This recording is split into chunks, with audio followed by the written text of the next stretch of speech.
28 मार्चला राष्ट्रवादीच्या अजित पवार गटाची यादी जाहीर होण्याची शक्यता। अजित पवार गट लोकसभेच्या 5 जागा लढवण्यावर ठाम असल्याचीही माहिती।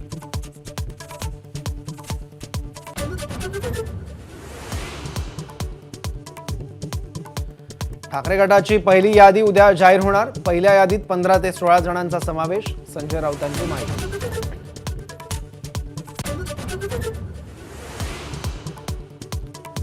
जागा वाटपाबद्दल महाविकास आघाडीची आज संध्याकाळी मातोश्रीवर बैठक। शरद पवार, जयंत पाटील उपस्थित राहणार।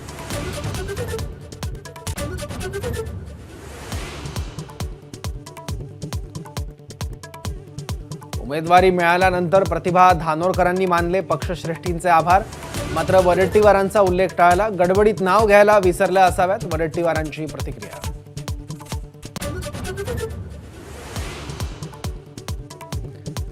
आज स्वागताचं पत्र दिलं, उद्या विजयानंतर अभिनंदनाचंही पत्र देतील। प्रणिती शिंदेंनी लिहिलेल्या पत्राला राम शिंदेंचं प्रत्युत्तर।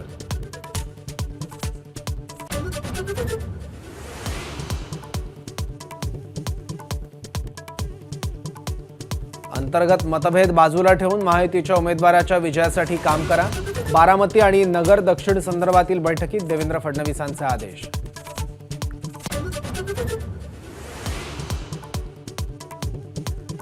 फडणवीसांची शिष्टाई, अजित पवार आणि भाजप नेते हर्षवर्धन पाटील यांच्यात अखेर दिलजमाई।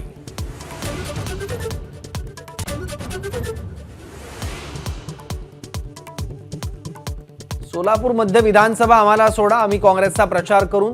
माकपच्या नरसय्या आडम यांची भूमिका। तर दिंडोरी लोकसभा माकपसाठी देण्याचीही मागणी।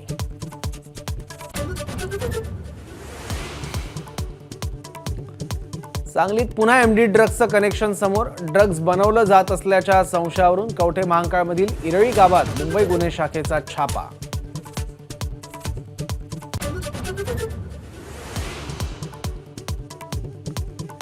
राज्यभरात होळीचा उत्साह। कोकणात पारंपरिक पद्धतीचा शिमगोत्सव, तर अयोध्येतील रामललाची पहिली होळी होणार साजरी।